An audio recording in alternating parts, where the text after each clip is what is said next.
This is the Bahamas Tonight, the Northern Edition. Good evening, I'm Sabrina Brown. It's great to have you with us.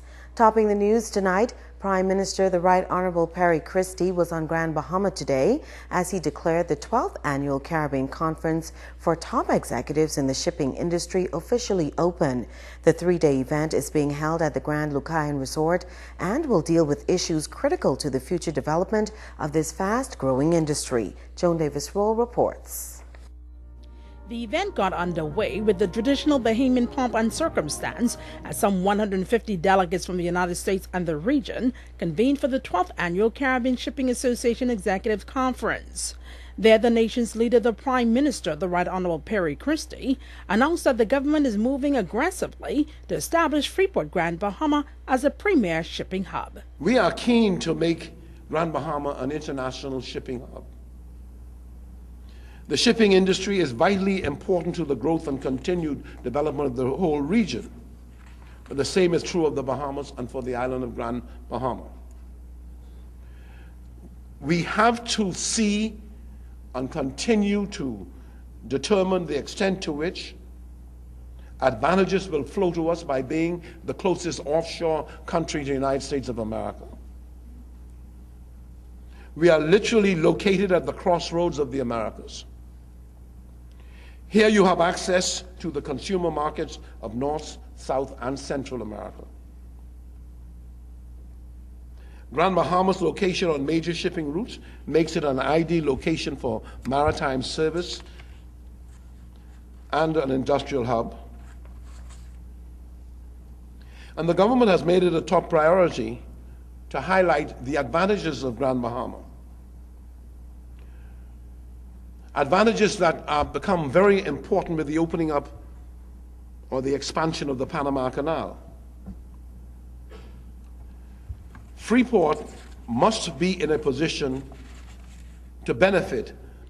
From the shipping industry, the nation's chief shifted to a vital component of the tourism sector, the multi-million-dollar cruise ship industry. The Prime Minister disclosed that an international partnership is being formulated, which will result in more cruise ships contributing to the Bahamian economy as they prepare to ply the waters of the Bahamas. I attended in New York last Thursday the launch of a cruise ship, the Breakaway, owned by a corporation that is an investor in the Bahamas, Genting, Norwegian Cruise Lines. And this ship is intended to, in fact, I was on the platform with the Premier of Bermuda and the Mayor of New York.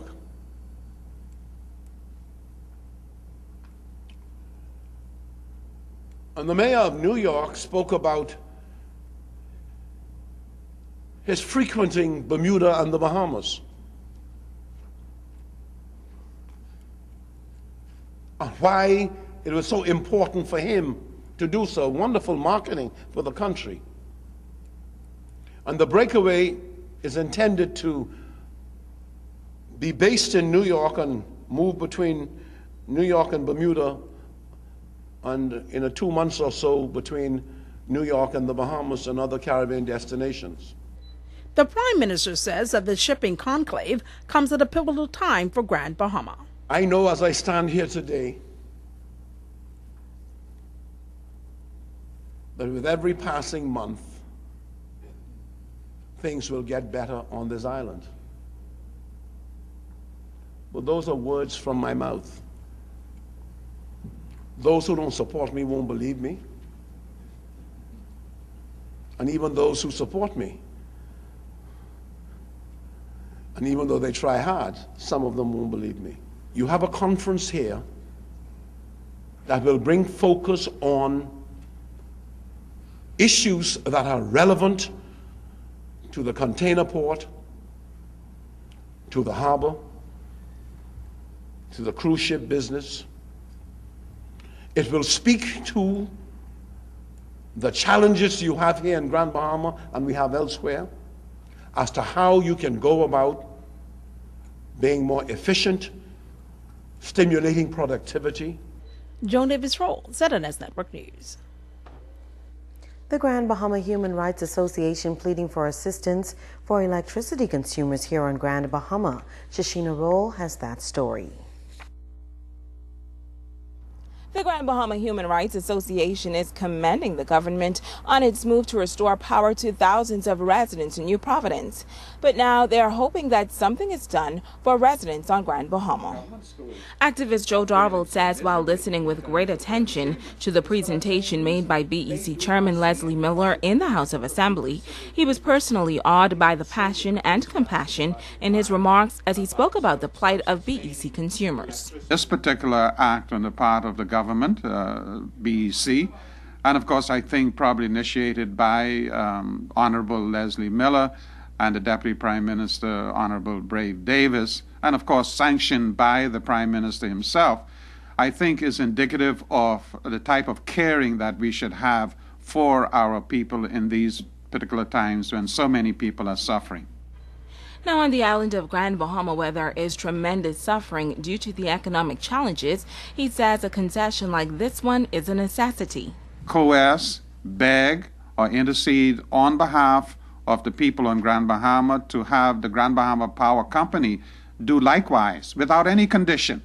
Because if people are without jobs, how can they expect to pay electricity bill?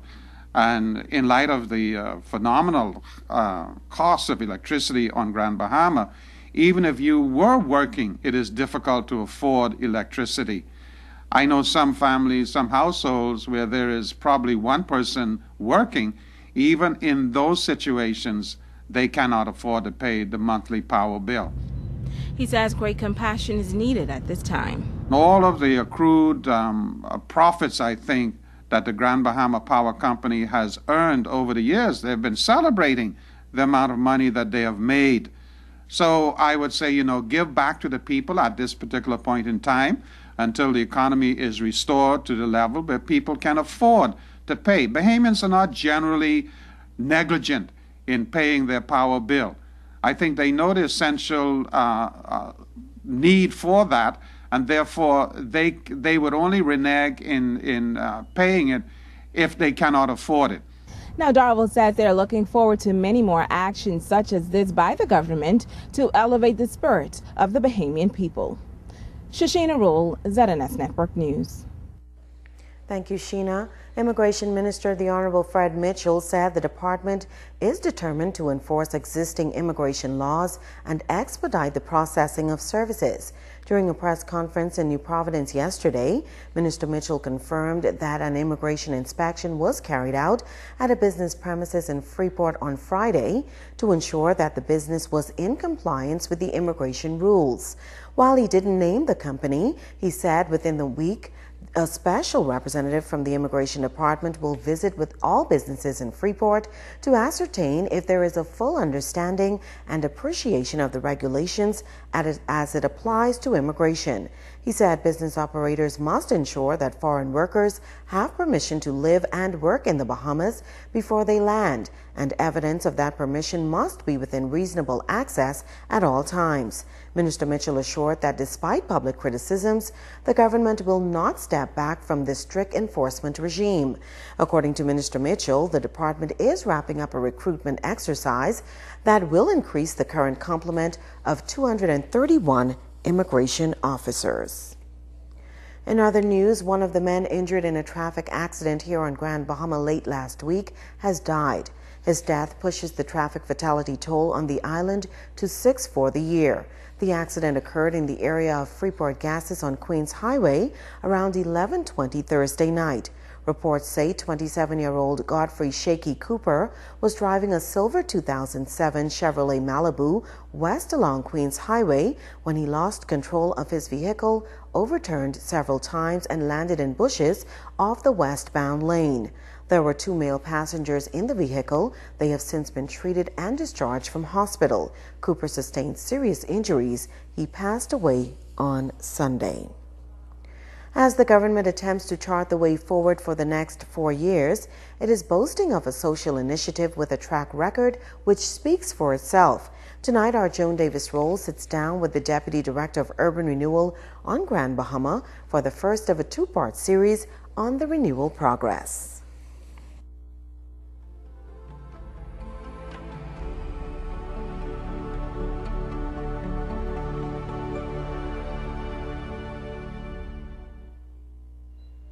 many are singing its praises. They are individuals who have become living testaments of how 1 year after urban renewal entered a new dimension on Grand Bahama, the government's award-winning program continues to transform communities and families one person at a time. Just appreciate everything which you all doing for me and helping me. It is these sentiments that have been echoed from East End to West End. Deputy Director of Urban Renewal on Grand Bahama, Michelle Reckley, reflecting on the urban renewal mission on this northern island. Over the past year for me, being appointed as Deputy Director of Urban Renewal was a very big challenge, and I took that challenge head on. I ran with it, and of course, together, along with the center managers, we have accomplished much. Urban Renewal is working in Grand Bahama. It is here, it is alive, and we have brought help, hope, and relief to over 150 families within the past year. Reckley notes that since coming to office, there have been some highs. As you know, this program is the brainchild of the Right Honorable Prime Minister, and personally for me, it had to have been a vision from the Almighty God. I've had some good moments. I've had moments where in the Pindus Point area we were able to bring relief to 2 families down there and being supported by corporate Grand Bahama.